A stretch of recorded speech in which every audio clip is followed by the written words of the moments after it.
پاکستان اللہ کی عطاؤں میں سے ایک عطا ہے، اور یہ بات کہ پاکستان کے اوپر مشکل حالات موجود رہے ہیں، اب بھی ہیں، لیکن قوموں پہ مشکل حالات آتے ہیں۔ ایک بات طے ہے، پاکستان مٹنے کے لیے بنا نہیں، قیامت تک رہنے کے لیے مارز وجود میں آئے گا انشاءاللہ۔ حضرت نبی رحمت صلی اللہ علیہ وسلم کی نظر رحمت کا یہ فیضان ہے پاکستان۔ نواب آف کلات کا پوتا کچھ سال قبل ایک ٹی وی چینل پہ بیٹھا تھا، اسے سوال کیا گیا کہ تیرا دادا تو پہلے پاکستان کی مخالفت میں تھا اور بعد میں پاکستان کی حمایت میں ووٹ دیا،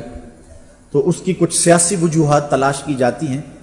تو آپ کے نزدیک خاندان کے لوگ ہیں، آپ بتائیں کیا ماجرا ہوا؟ تو اس نے جو جواب دیا، میرے اور آپ کے لیے ٹھنڈک اور تسکین کا سبب ہے،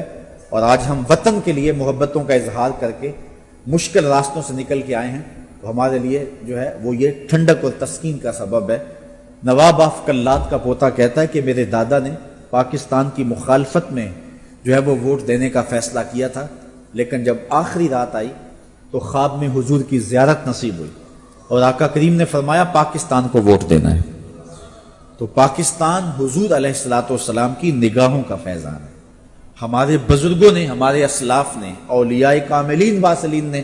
پاکستان کو بنانے کے اندر، آل انڈیا سنی بناس کانفرنس کے اندر 5000 علماء نے اس عزم کا اظہار کیا تھا، کسی وجہ سے قائد اعظم مطالبہ پاکستان سے دستبردار بھی ہو جاتے ہیں تو ہم پاکستان بنا کے دم لیں گے۔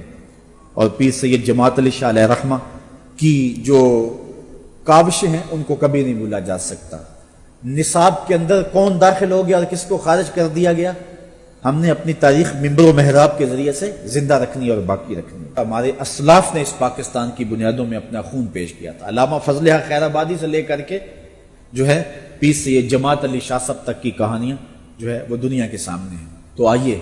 آج ہم اپنے وطن کے ساتھ محبتوں کا اظہار یوں بھی کر سکتے ہیں کہ ہم سجدوں میں سر رکھ کے اللہ کی بارگاہ میں عرض کریں، مالک میرے وطن کی مانگ سلامت رکھنا، اور میرے وطن کے ایک ایک گوشے کی، کھیتوں کی، کھلیانوں کی، شہروں کی، بستیوں کی، مرد و زن کی خیر فرمانا، اور اپنا خاص کرم فضل ہم سب کے شامل حال فرمانا۔